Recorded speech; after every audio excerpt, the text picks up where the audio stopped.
My fellow gem hunters, welcome to another episode of Five and Time over here at Coinverse. Guys, before we get started today, go ahead and hit that like button. Make sure you subscribe to the channel. Also share the video with a friend or two.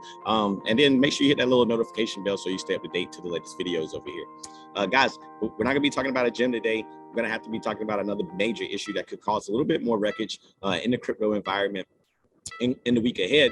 And it's gonna be talking about some of the things that happened with Three Arrows Capital, guys. We know this was the venture capital company. We talked about it a few videos back, and them making some risky leverage plays that ultimately led to some insolvency rumors. And now we're starting to get even more as we today. Well, I got to share my screen here so I can show you guys what I'm looking at. Yeah, we're just gonna go right into it. You know, crypto broker Voyager Digital said it had issued a notice of default to Three Arrows Capital for a loan roughly of $675 million, guys. So what does this really mean when we think about it? When Voyager puts out this notice of default, it's almost like a warning, like, hey, you know, this is a warning that if you don't start paying this loan back, then we're gonna have to come in and take what's left, you know, or take our money back.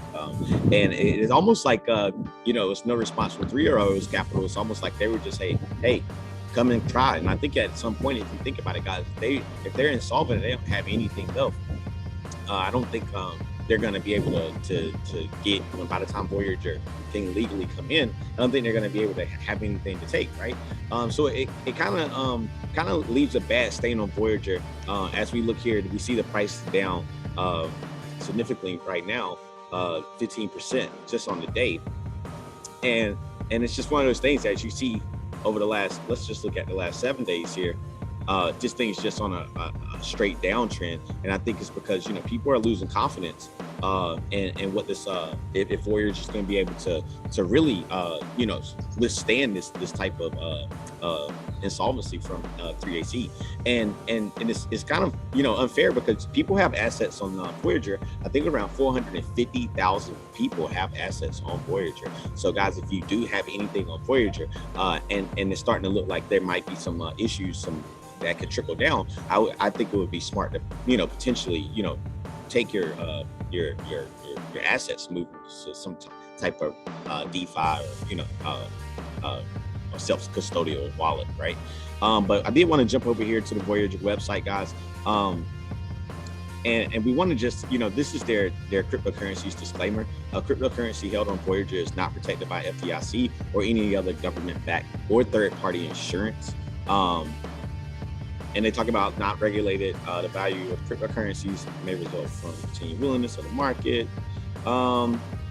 Pretty much, you know, in here, they just pretty much protect themselves and tell you, like, hey, guys, this thing is very risky, and they're not liable for things that happen. But I think, you know, when you start getting into some more the privacy, I mean, so some of the legal documents here, they talk about, you know, in the customer agreement, that you guys are agreeing to have your assets there, and any type of insolvencies, you know, your assets will be lost. So if it's 450,000 people that use this exchange, and they are at risk of losing all their crypto, guys, like, this isn't like your price of your crypto is going to go down. It's going to go, like, it's gone forever.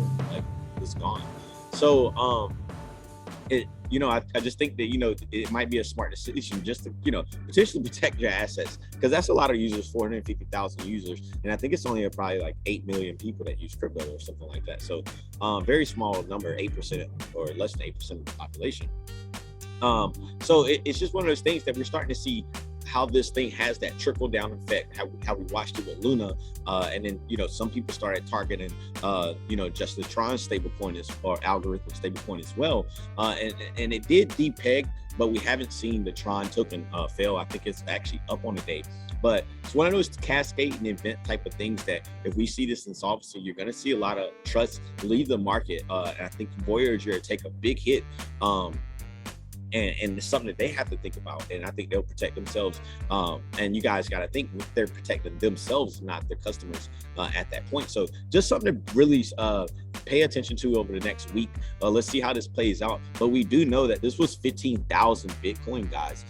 So that's tied up in that in this in this loan. So, you know, it's going to be 15,000 Bitcoin that's going to come off the market. I think one way or another, whether it's liquidated or you know, pulled back off the market, or sold off the market to try to, you know, pay back something. I think it's just going to be something that we got to all wait and see. But I think the way we're looking at it right now, I think you're starting to see, even on social media. I spent a lot of time on social media today, just a lot of you know, fueling, like everybody's fighting one another, right? And everybody's going after one another.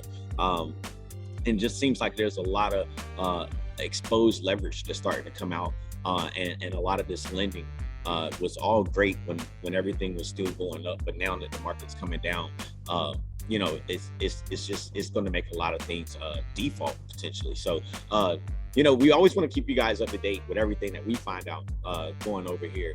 And today was just a big talk. Like I said, you know, we see Voyager in the last 7 days almost lose 50% of its value. So it's just one of those things that we really got to pay attention to. And there it is right there, the 15,250 Bitcoin. So